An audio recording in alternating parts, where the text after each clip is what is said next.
دوستان عزیز سلام، امیدوارم که خوب و خوش و صحتمند باشین. امروز میخوایم یک سری اطلاعاتی در مورد لامپ های LED براتون بدیم.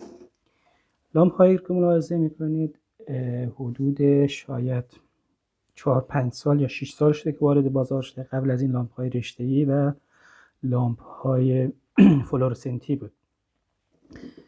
متاسفانه خیلی در مواقع لامپ ها بعد از یک مدت میسوزن که کارایش یا رو به افول یا از عدم کیفیت درست این لامپ هاست که باعث سوختنشون میشه. ببینید ما 2 تا لامپ داریم. یک لامپ جدیده که محصول چین احتمالاً قدیمی است، منظوری که کمتر از کیفیت کمتری برخورد. و یک لامپ دیگه هم داریم که لامپی است که من حدود 5-6 ساله که دارم. ببینید حتی رنگ پلاستیکش هم رفته. این لامپ حدود 5 سال یا 6 ساله که برای من کار کرده، اما این لامپ من حدود 6 ماه شده که گرفتم و از بین رفته یا سوخته. چه عواملی باعث میشه که لامپ ها بسوزه؟ یکی از عواملی که باعث میشه این لامپ ها بسوزه عدم کیفیت لامپ هاست. ببینید به هر میزان که هیت سینک یا آلومینیوم بیشتری در این لامپ ها استفاده بشه کارایش بهتره. چرا؟ معمولا این لامپ ها رو که بهش میگن لامپ های LED SMD بهشون میگن، در اثر حرارت زیاد میسوزه. یعنی یکی از دلایلی که باعث سوختن اینا میشه حرارت بسیار زیاد. وقتی که حرارت زیاد بشه معمولا این آلومینیوم حرارت رو به محیط انتقال میده و باعث میشه که عمرش طولانی بشه. اما این لامپ رو اگه مشاهده بکنید میبینید که از مقداری خیلی کمی آلومینیوم برخورداره. برای شما باز کنم لامپ رو. ببینید دوستان عزیز، ببینید چقدر میزان کمی آلومینیوم، یا اگر در این شکل دیده نمیشه من برای شما یک شکل دیگر رو میارم. ببینید به میزان خیلی کمی آلومینیوم استفاده شده.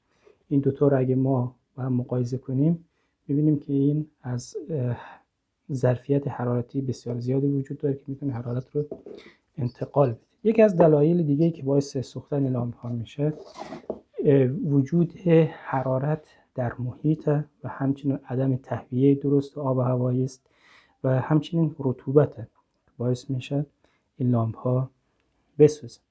اما اگه قرار باشه یک لامپی بسوزه ما چگونه بتونیم اون رو تشخیص بدیم که لامپ ما سوخته است؟ ما با استفاده از یک تستر معمولی، این تستر ساده است که در خونه تهیه شده، میتونیم با استفاده از شارژرهای دور افتاده با استفاده از این لامپ ها ما میتونیم چیکار کنیم؟ این رو تست بکنیم که آیا لامپ سوخته یا نه.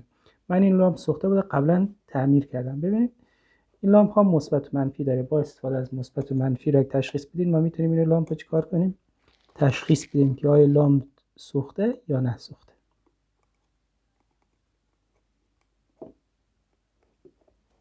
بخش کمی محیط مناسب نیست. ببینید این لامپ ما با استفاده از تسترها میتونیم این رو تشخیص بدیم که لامپ سوخته یا نسوخته.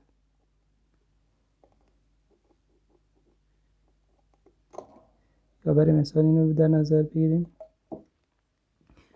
میتونیم با استفاده از تسترها این رو مشخص کنیم که آیا لامپ سوخته یا نسوخته. ببینید یک از خب اگر سوخته باشه چیکار کنیم که اینو تعمیر کنیم؟ با استفاده از یک سیم لحیم و همچنین یک حویه ما میتونیم این لامپ ها رو چیکار کنیم؟ تعمیر کنیم. حویه رو داغ کنید، سیم لحیم رو در قسمتی که لامپ سوخته رو باید از بین ببریم. مثل اینا ببینید اینا رو باید دور کنیم. دور کردنش هم آسونه، مثل این حالت. ببینید لامپ میبینید میتونید با استفاده از یک چاقو یا هر وسیله دیگه اینو چیکار کنیم؟ از بین ببرید.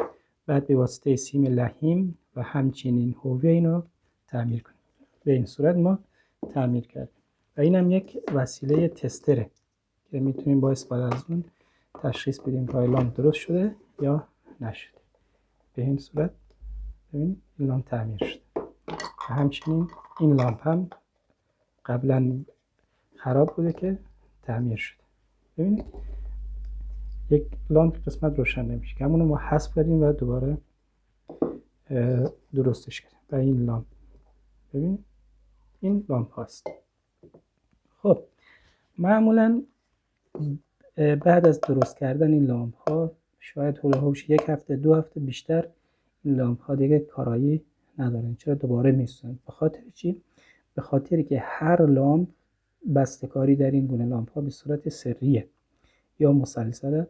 ما وقتی که یعنی شما وقتی یک جریان 12 داشته باشین، این جریان 12 بالای همه تقسیم میشه، به یک میزان تقسیم میشه.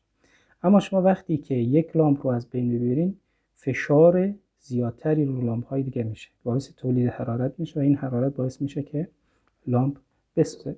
درست کردن یا تعمیر لامپ ها، این لامپ ها معمولا هولوش 1 هفته یا 2 هفته کار میده، بعد از اون احتمالاً از بین میره. و بهترین روش برای تعمیر این لامپ ها ما انشاءالله شد در ویدیوی بعدی میذاریم، تعویض لامپ های LED SMD و دوباره جایگزین کردنش با استفاده از لامپ های SMD است. اون میتونه کاراییش رو بیشتر ببره. خب دوستان عزیز، امیدوارم که خوب و صحتمند باشید.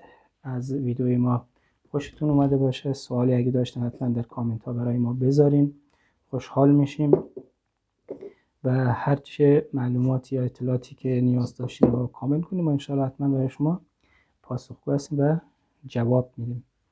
خب این وسایلی است که میتونیم باهاش لامپ ها رو تعمیر کنیم. اما یک روش های زیادی وجود داره و این تنها یک از روش هایی است که ما میتونیم با استفاده از اون لامپ ها رو تعمیر کنیم. موفق و مؤید باشید. حیدری فیکس رو حتما سابسکرایب کنید، بعد کامنت بدین برای ما و لایک شما رو داشته باشیم. اگه تونستین به دوستانتون هم حتما شیر کنید. موفق و بهروز باشید.